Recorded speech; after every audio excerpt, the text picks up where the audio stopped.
Olá a todos novamente. Vamos continuar da onde a gente parou a nossa aula de administração, falando então dos elementos da administração.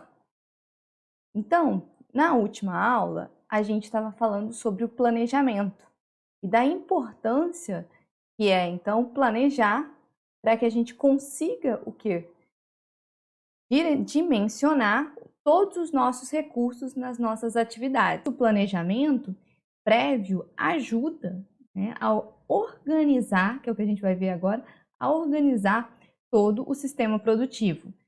Só que a gente tem que lembrar que o planejamento não é uma coisa que a gente faz e para. O planejamento ele vai ser contínuo. Então a gente vai estar fazendo o planejamento continuamente, como a gente viu na aula passada. Então hoje a gente vai falar dos outros 3 elementos. Eles são tão importantes quanto o planejamento, mas eles partem do planejamento. Só depois que eu começo a planejar, que aí eu consigo o quê? Dimensionar então os outros 3 elementos. Então a organização. O que seria a organização? É o que vem na cabeça de vocês quando vocês escutam a palavra organização. Então quando a gente olha no dicionário, tem um monte de definições lá. Então, por exemplo, o primeiro, né, o ato ou efeito de organizar-se, né? Então, o verbo, colocar em ordem. Então, pode ser também a inter-relação entre esses elementos, ou pode ser ainda a instituição, né, a associação, que é o termo organização. Agora, o que a gente vai trabalhar administrativamente falando, a organização ela é o conjunto de diretrizes, de normas e funções que contribuem para o bom funcionamento de qualquer empreendimento. Então, administrativamente falando, a gente vai estar falando de diretrizes. E existem, é claro, outras definições, mas são as diretrizes que fazem como é que funciona aquela organização, qual é a estrutura dela, quais são os cargos, as funções, que tipo de profissionais eu preciso para que a minha produção ela atinja então lá a minha eficiência, para que eu obtenha produtos e serviços de qualidade. Então eu planejei primeiro como que vai ser a minha produção, né? Eu defini então quais são os recursos que eu vou precisar e aí eu começo então a organizar quais são os tipos de profissionais que eu vou precisar.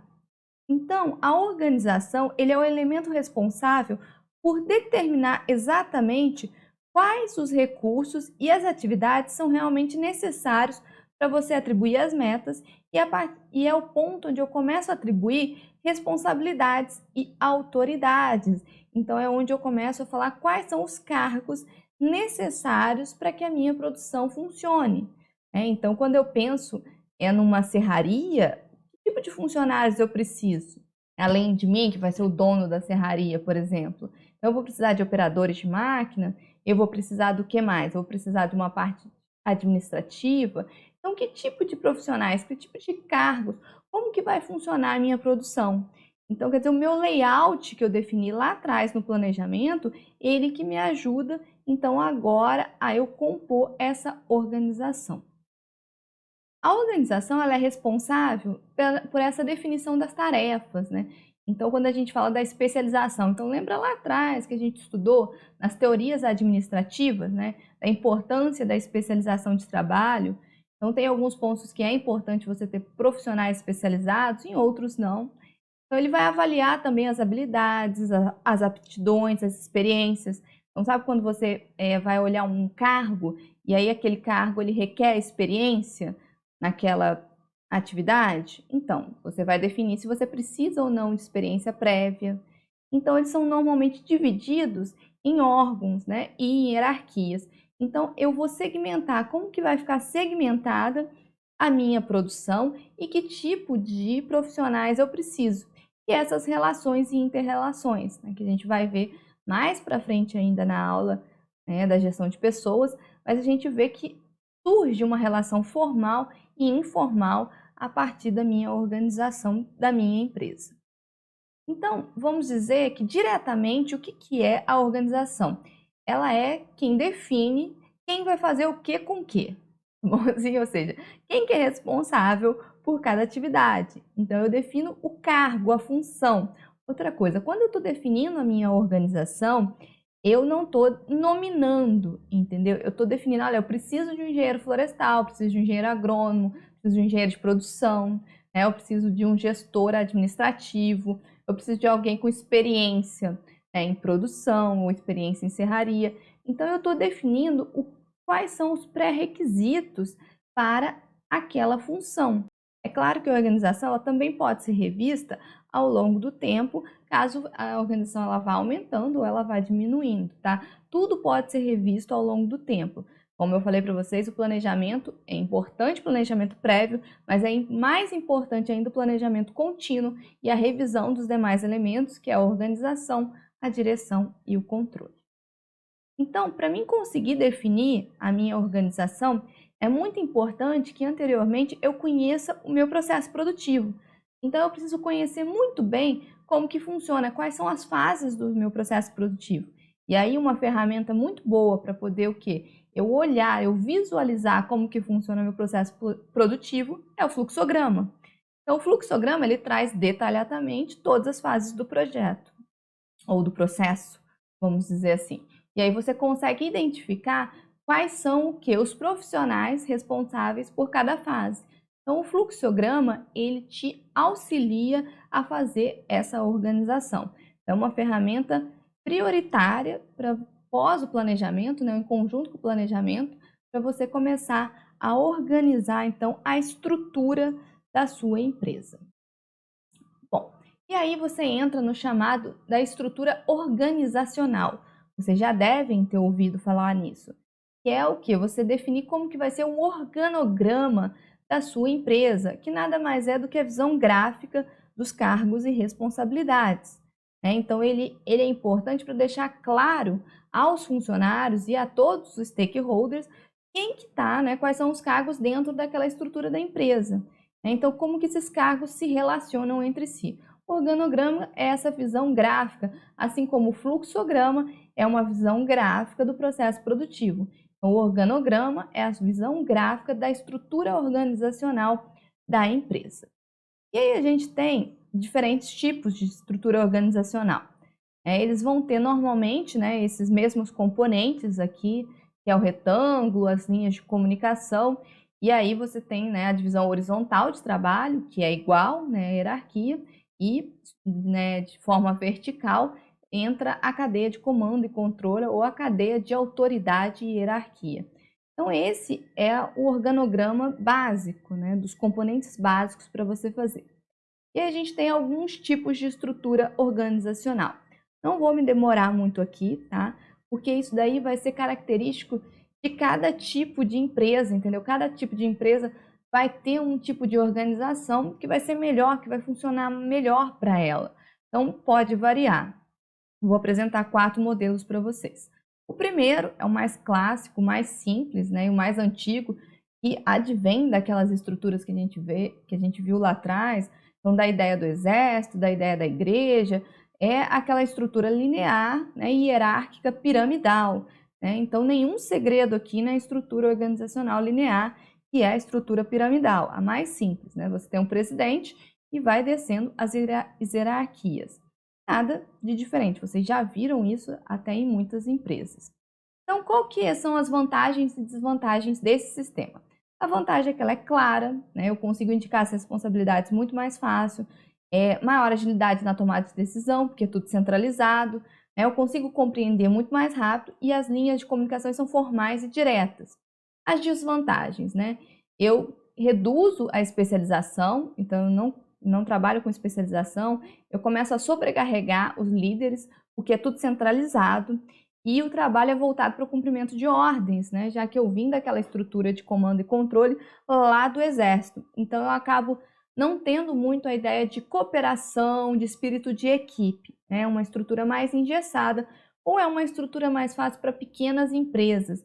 E aí acaba que as comunicações elas podem, às vezes, gerar algum tipo de distorção. É a estrutura mais antiga que a gente tem. Então, consequentemente, essas estruturas elas vão evoluindo.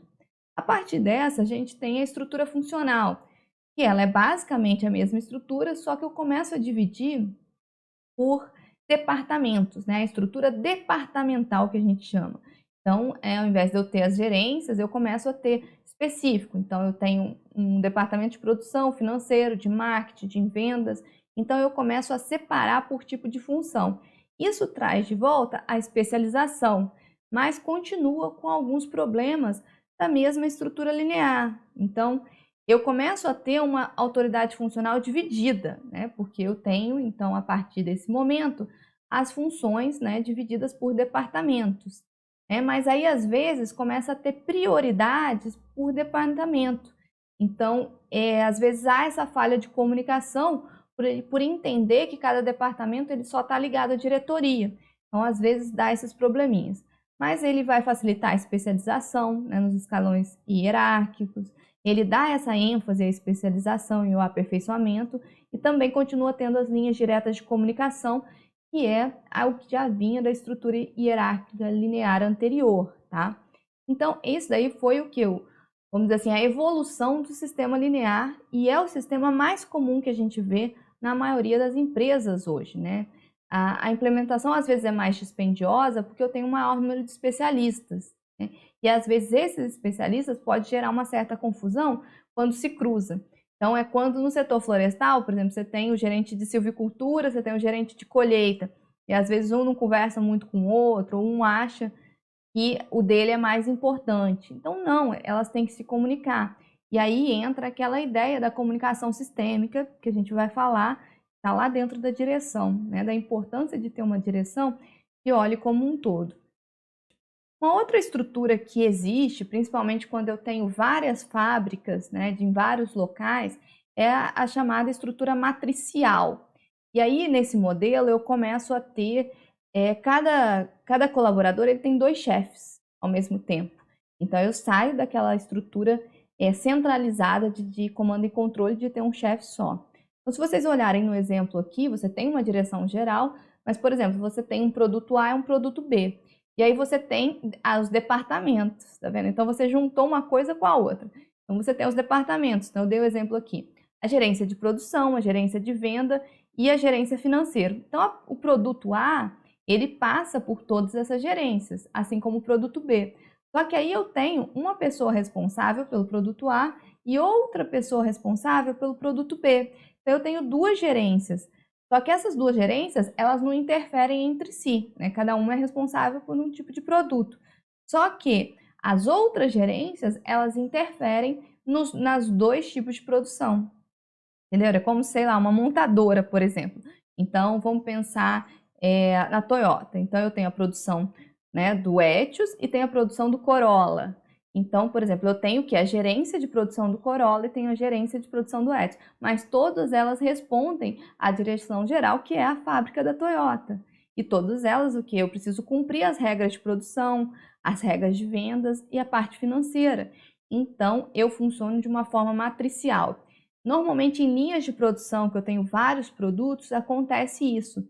Também quando eu tenho vários projetos, né? Então, quem trabalha com serviços, acontece também de eu ter essa estrutura, né, mais matricial.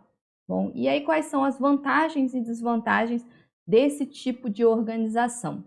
Eu tenho um ambiente mais participativo, porque eu tenho a colaboração de mais pessoas.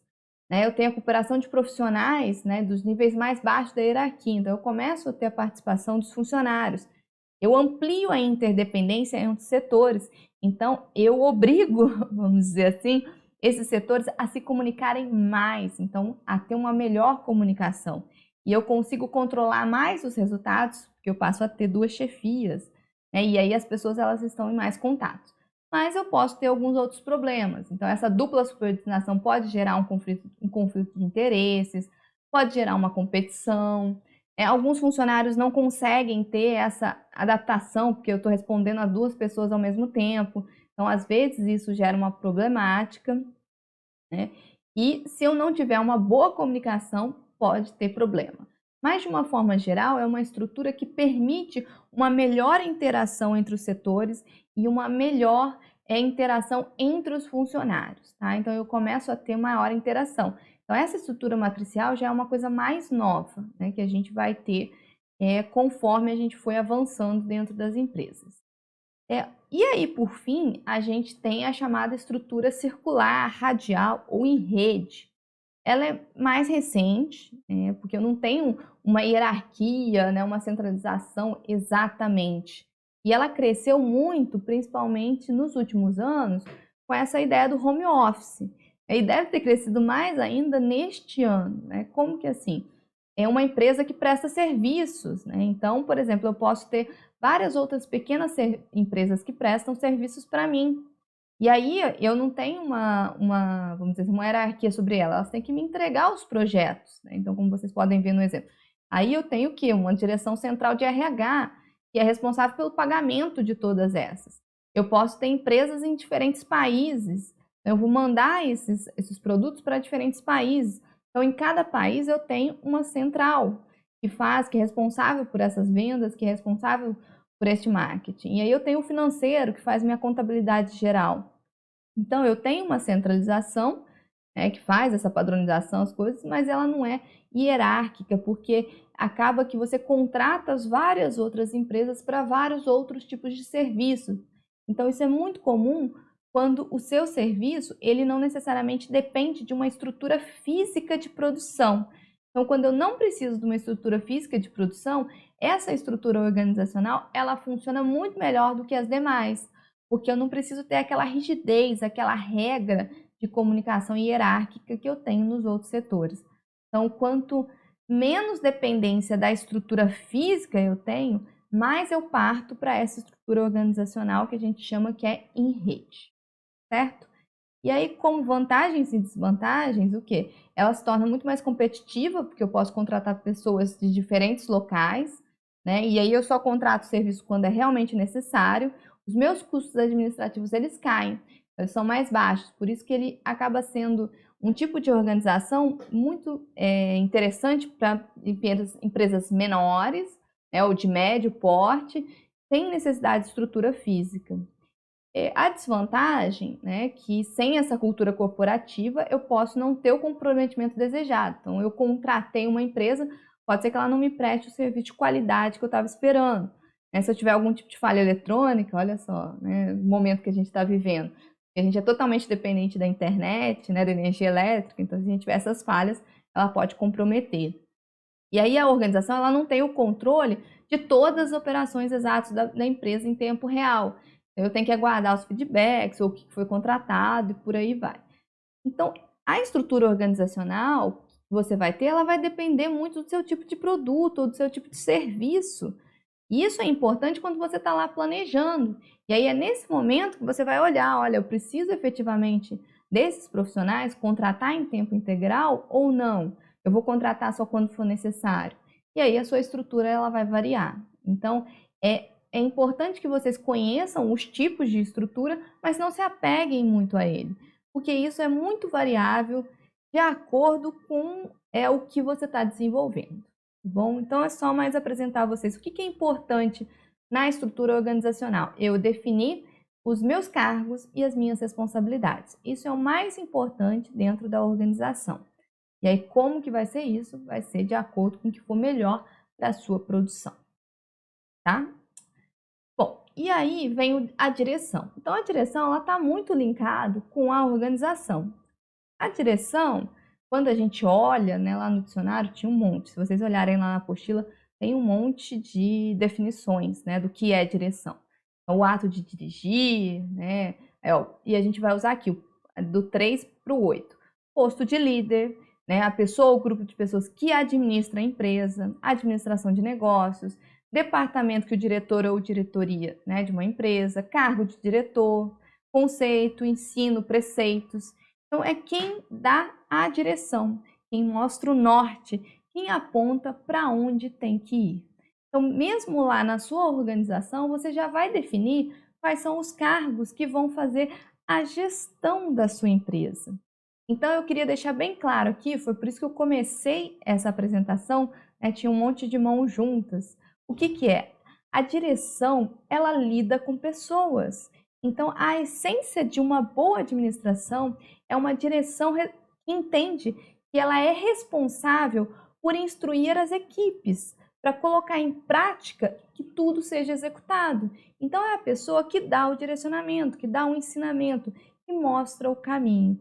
Então, é a parte mais importante Então, além do meu planejamento e da minha organização, eu preciso ter pessoas que vão efetivamente coordenar a direção da empresa. Então, a direção normalmente ela é realizada por cargos de maior hierarquia. Por quê?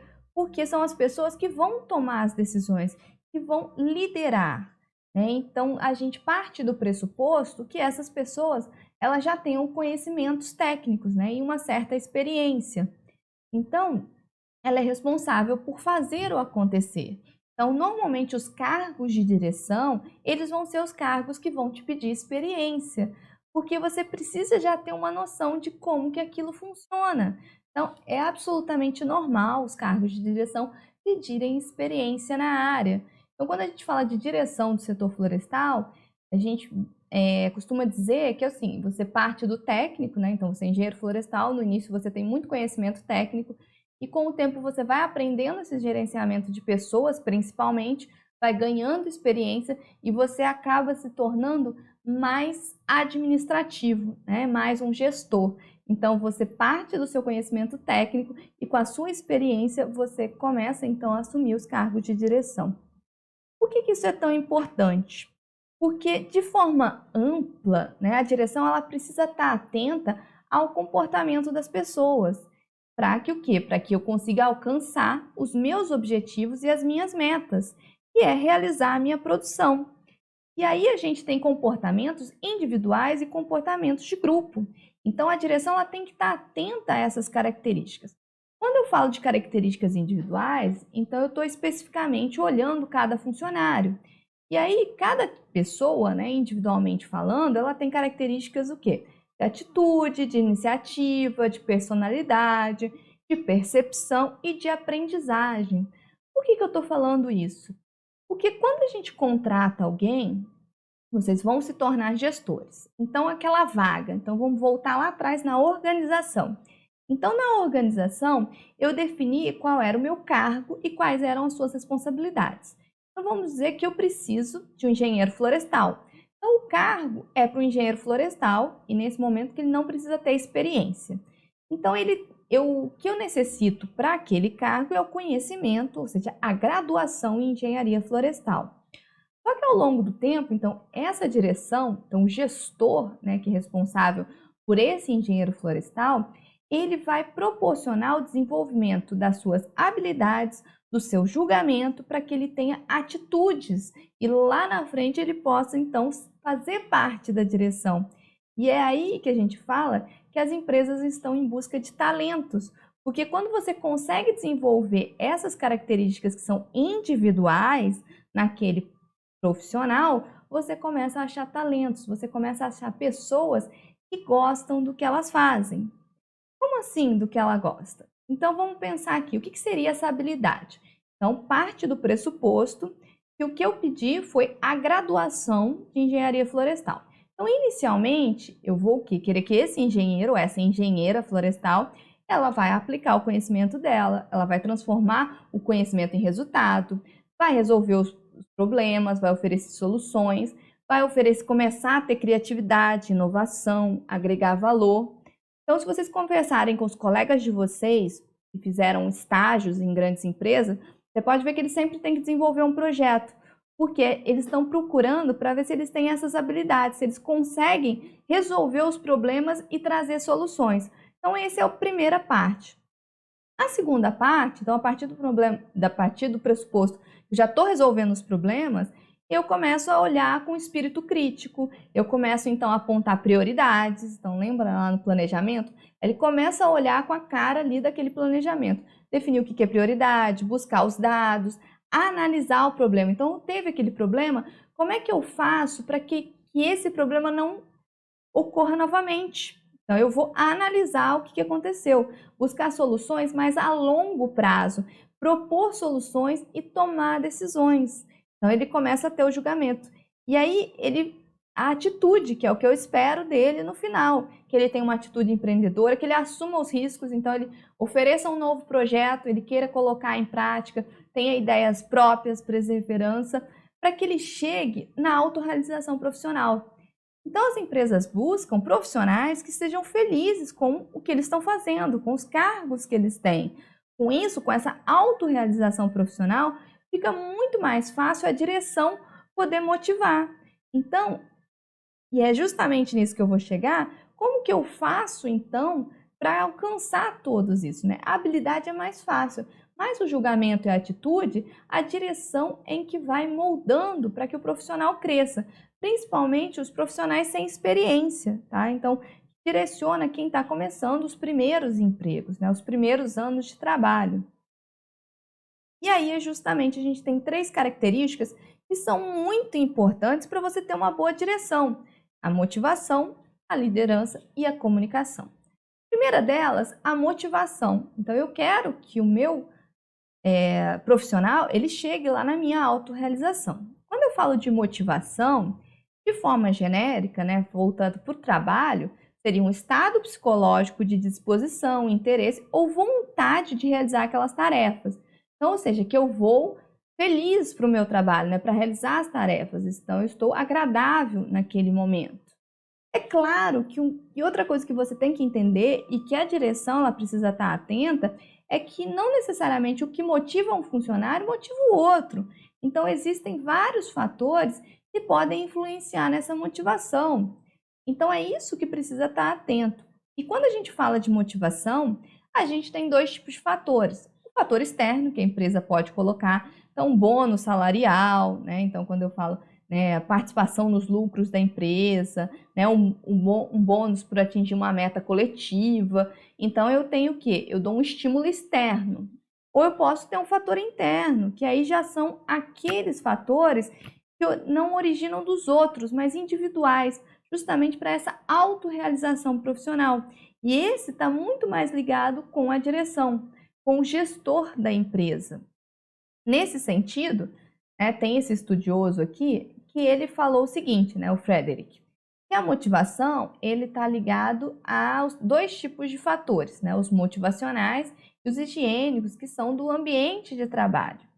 E aí o melhor de tudo, é claro, quando o ambiente satisfaz, né, o trabalho e, vamos dizer assim, tudo é bom, tanto o ambiente de trabalho quanto a atividade que você está realizando. Então, lembra que eu tinha fatores individuais e fatores coletivos?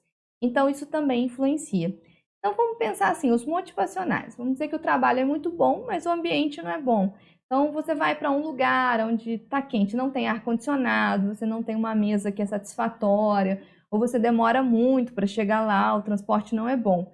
Você gosta do que você faz, mas a localização, o ambiente, ele não é bom. Ou senão você tem muitas pessoas, a comunicação não é boa.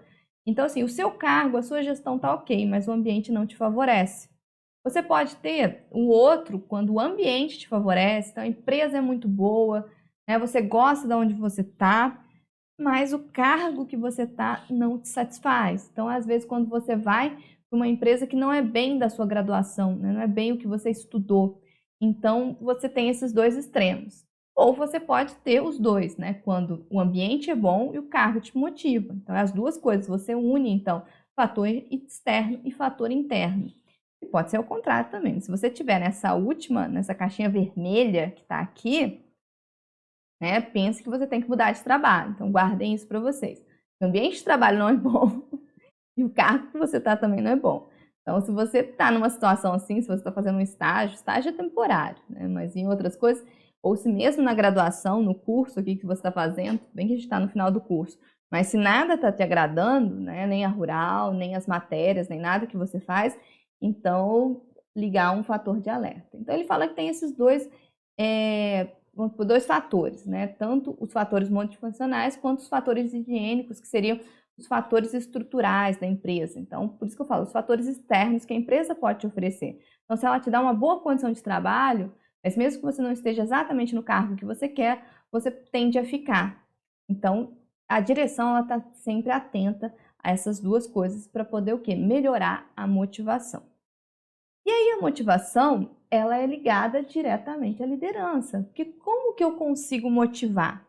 Eu consigo motivar as pessoas quando eu consigo influenciar. E a liderança é nada mais do que isso. É a capacidade de influenciar as outras pessoas para que elas executem as tarefas, né, de determinadas tarefas ou processos.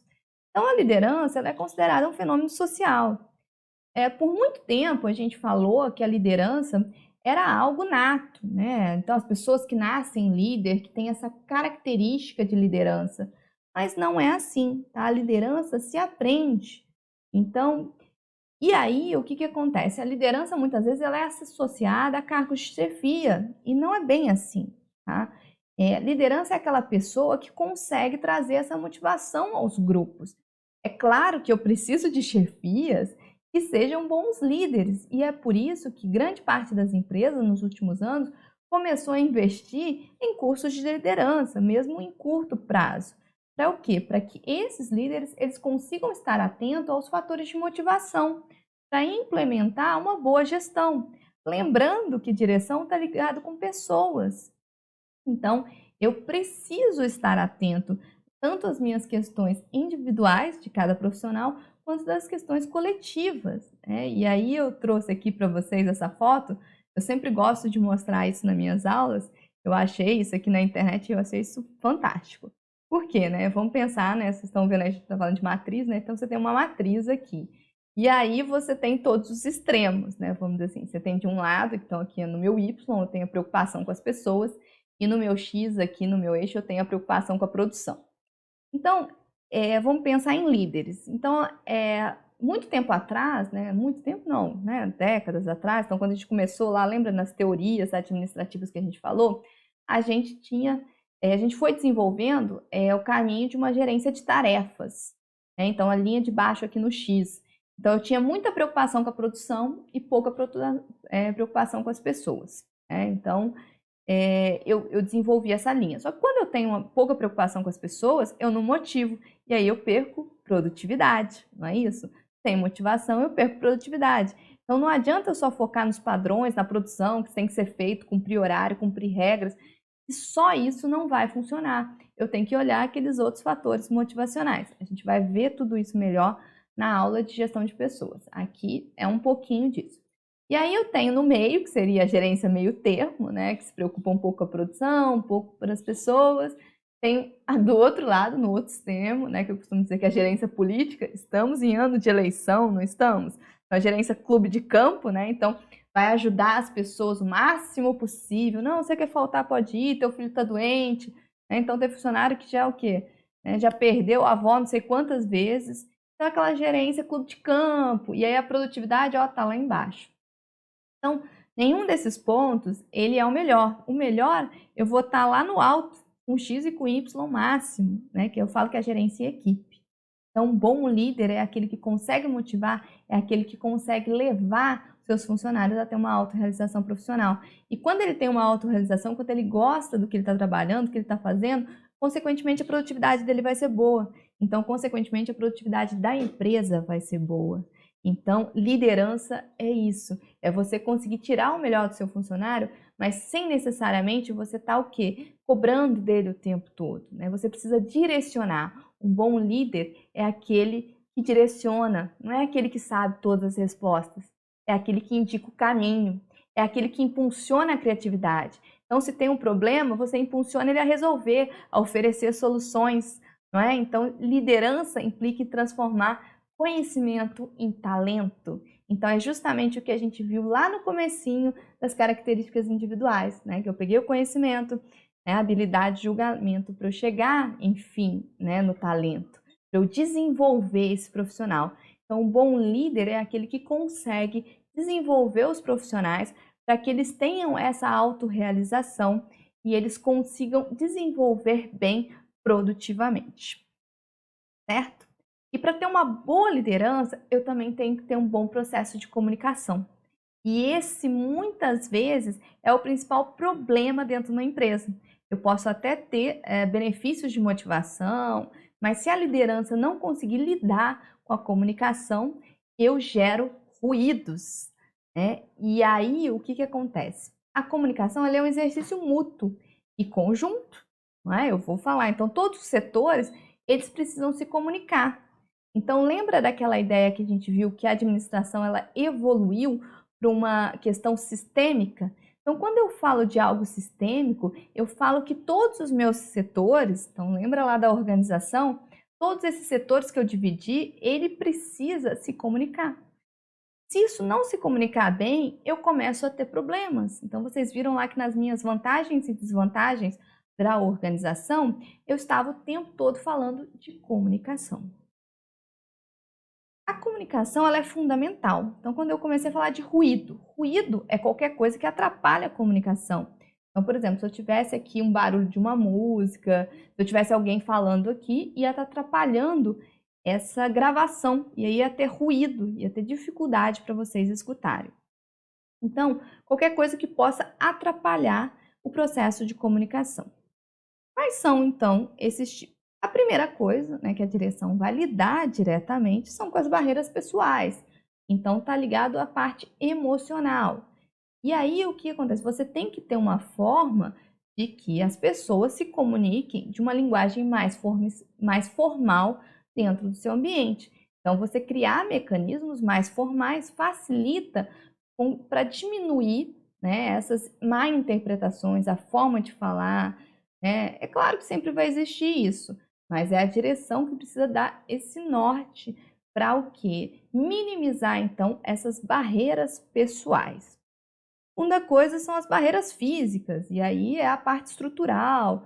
Então, o chefe está sempre com a porta fechada, você não tem uma acústica ruim, são questões estruturais. Hoje em dia é muito comum as empresas, as maiores, elas estarem migrando para ambientes de trabalho todos abertos, entendeu? Como vocês veem aqui, ou todos com vidro, tudo aberto, mesas grandes, ambientes de trabalho compartilhado. E chegou-se à conclusão que se eu preciso de uma informação, às vezes é mais rápido eu ir lá falar com a pessoa do outro setor que já está ali. Eu falar com outro, eu resolver de forma mais dinâmica os problemas do que eu ficar esperando toda a comunicação formal dentro do sistema que a empresa já tem. Então, às vezes eu consigo, ou se eu estou com uma ideia de um projeto, eu preciso saber da viabilidade financeira, ou se aquilo tem parte do produtivo. Então, isso às vezes facilita. Então, as maiores empresas hoje, né, os home offices, né, o home office não, os offices, né, compartilhados, não é nem daquela estrutura que a gente antigamente chamava de baia, né, cada um tinha um bioma, não, pelo contrário, são mesas grandes, todas abertas, para facilitar essa comunicação, tá? Então, algumas empresas têm migrado para isso. Isso foi até me relatado por uma colega de vocês, na Suzano, né, que todo esse ambiente já vem sendo trabalhado dessa forma. E aí, a terceira coisa é a questão do sistema que você está adotando para a comunicação. Que aí pode acontecer que o sistema não está dando vazão. E aí, normalmente, nem sempre o problema é que que o canal não comporta o volume de informações. Mas o problema é que eles são incompatíveis.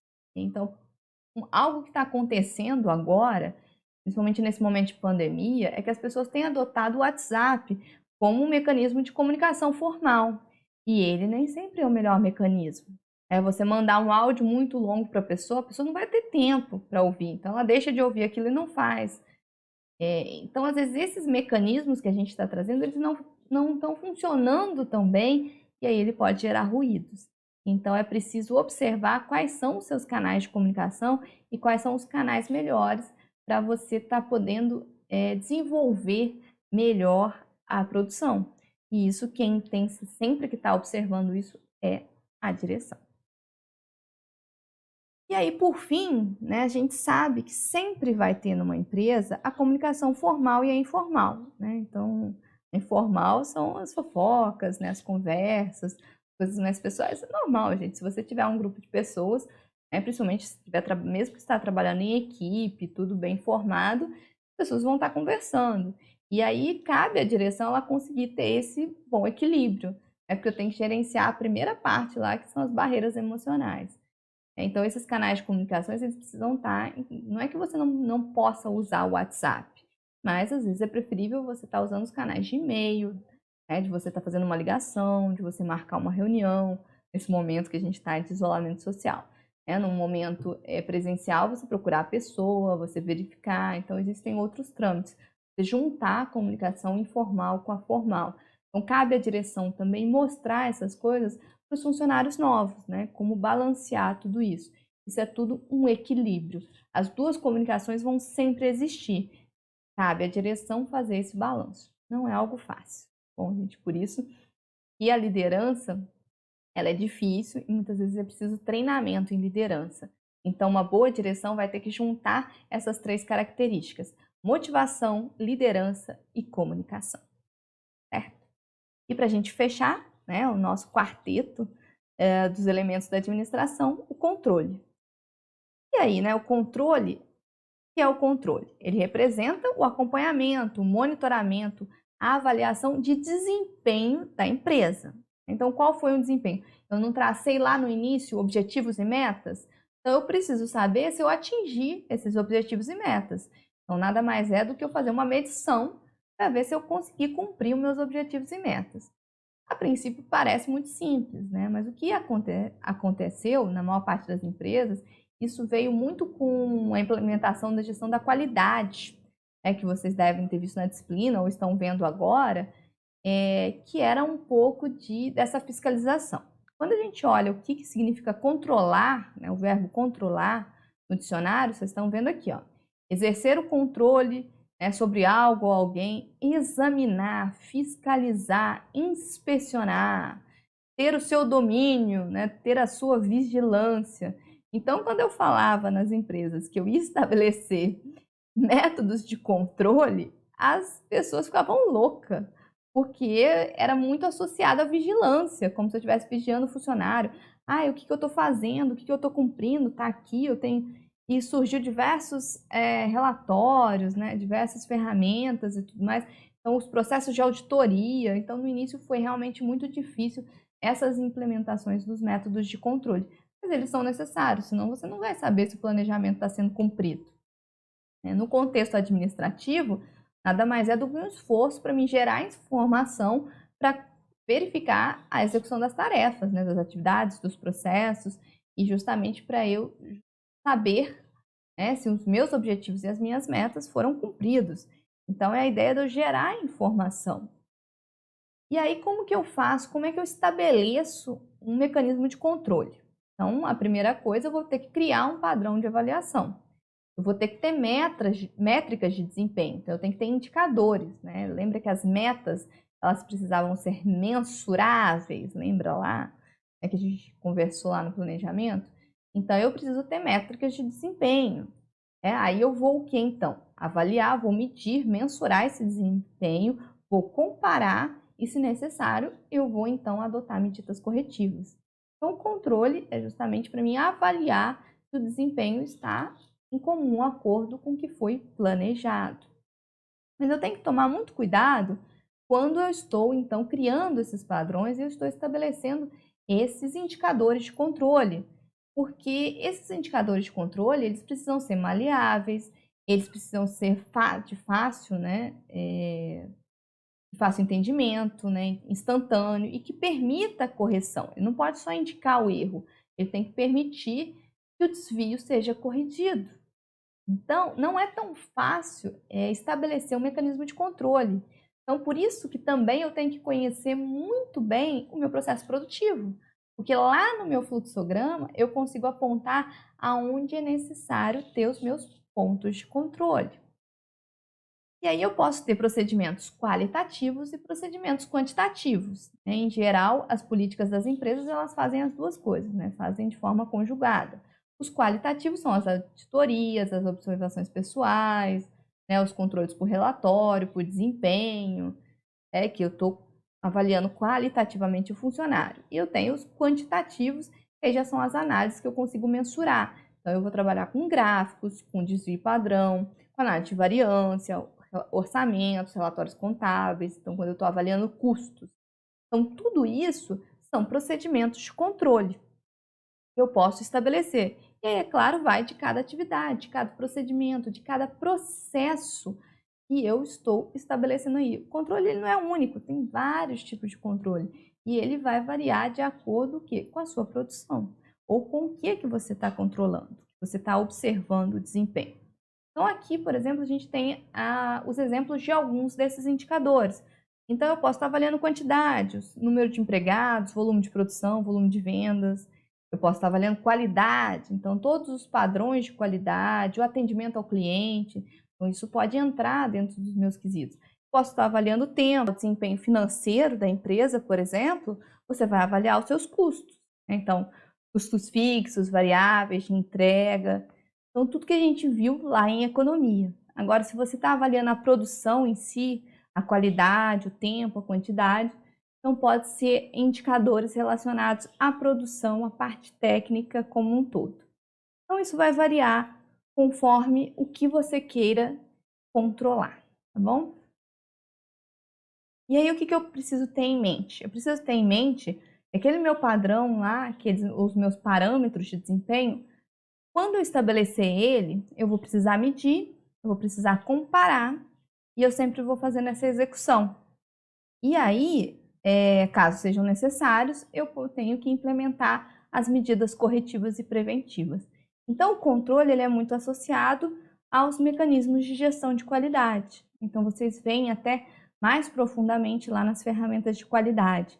Então, a gente usa boa parte dela e eles começaram a ser implementados justamente com os processos de gestão de qualidade e hoje eles são utilizados de forma contínua para avaliação de desempenho de diversos setores dentro da empresa. E aí, o que acontece? Quando a gente olha a nível mais operacional, a gente tem a implementação dos chamados POPs, que são os Procedimento Operacional Padrão, que é um documento que apresenta detalhadamente, né, um roteiro padronizado daquela tarefa. Então, vamos dizer assim, uma forma simplificada de eu apresentar como que aquela tarefa deve ser desenvolvida. É um passo a passo. E aí, nesse POP, costuma ter os fluxogramas e os diagramas que ajudam a deixar as instruções mais claras. Então, acaba sendo importante que a construção desses POPs eles sejam feitos junto com o pessoal de produção mesmo. Que a parte gerencial, ela verifique, né, se os fluxogramas, os diagramas de produção, eles estão de acordo com quem realmente realiza aquelas atividades, para eles mesmos olharem e mostrarem o que deve ser controlado. Quando você constrói os POPs em conjunto com o pessoal mais operacional, a tendência é que ele seja mais aceito, né, que os controles sejam executados. E aí não tem muito aquele olhar de vigilância, né, de policiamento, porque ele é construído de forma conjunta.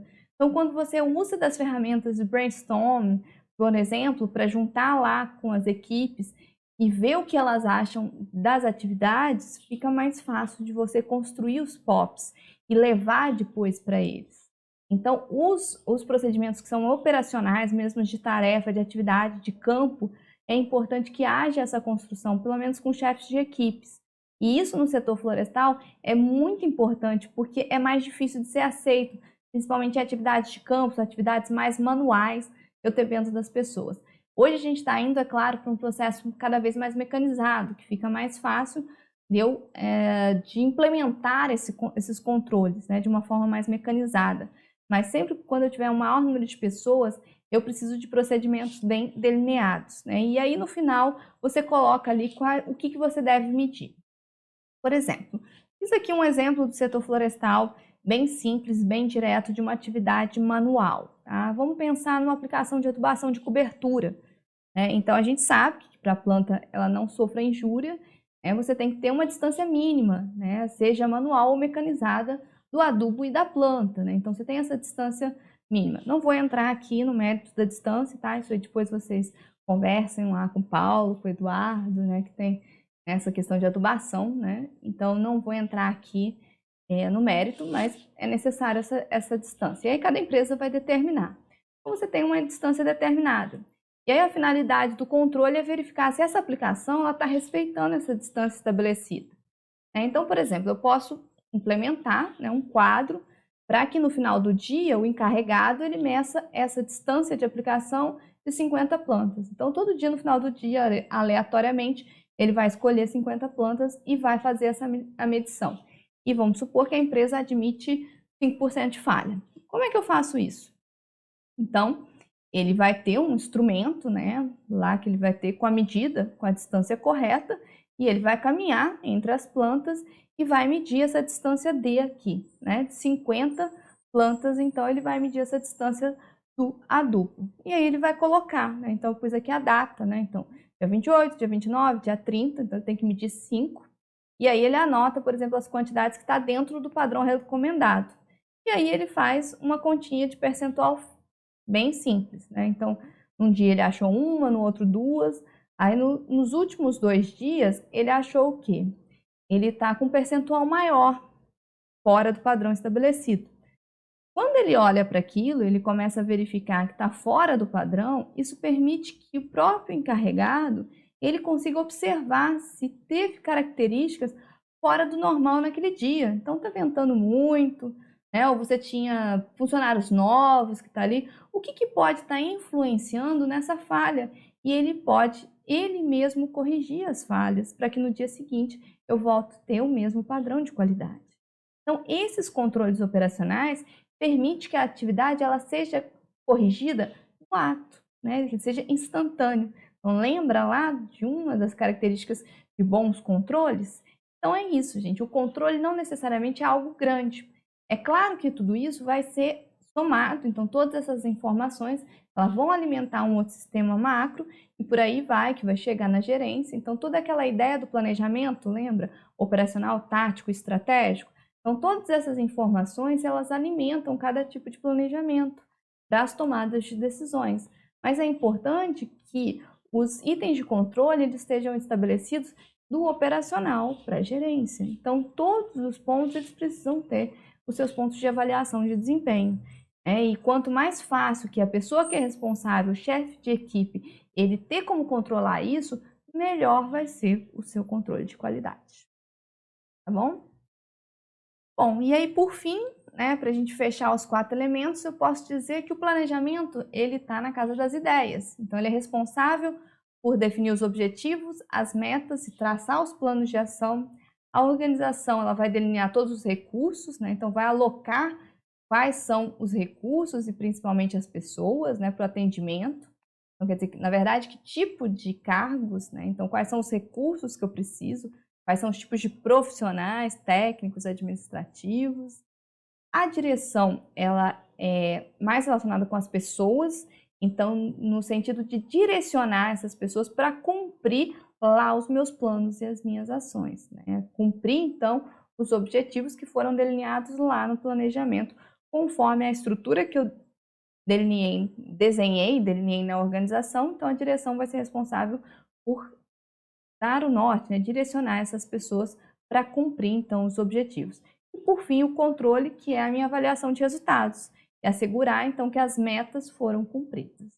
Então, é muito importante que eu sempre mantenha esses 4 elementos para tudo que eu vou fazer. Então, ser um bom gestor é saber implementar o planejamento, a organização, a direção e o controle de forma que você consiga obter bons resultados, ser eficiente, ser eficaz a partir de todos os recursos que você tem. Lembrando que os recursos, o quê? São pessoas, são capital, são materiais, são tecnológicos, são de informação. Certo? E aí é que a gente fala que com o tempo a gente passa a rodar o PDCA, né? Que é planejar, executar, checar e agir. Então, quando eu falei para você que o planejamento ele não é só prévio, né? Ele é contínuo, então eu começo a verificar continuamente todas as minhas ações, né, de escala da micro a macro, né, do meu planejamento, né, desde a base operacional até o estratégico, que vai ser de longo prazo. Então, tudo é importante que eu tenha esse olhar, né, com escalas, né, para o que eu estou organizando naquele momento, né? Então, qual vai ser o setor? Então, ele pode ser numa escala menor ou ele pode ser numa escala maior. Tá? Então, é isso. Então, aí a gente fecha, né, esse segundo módulo da matéria e são, então, os 4 elementos da administração, certo? Então, até a próxima aula.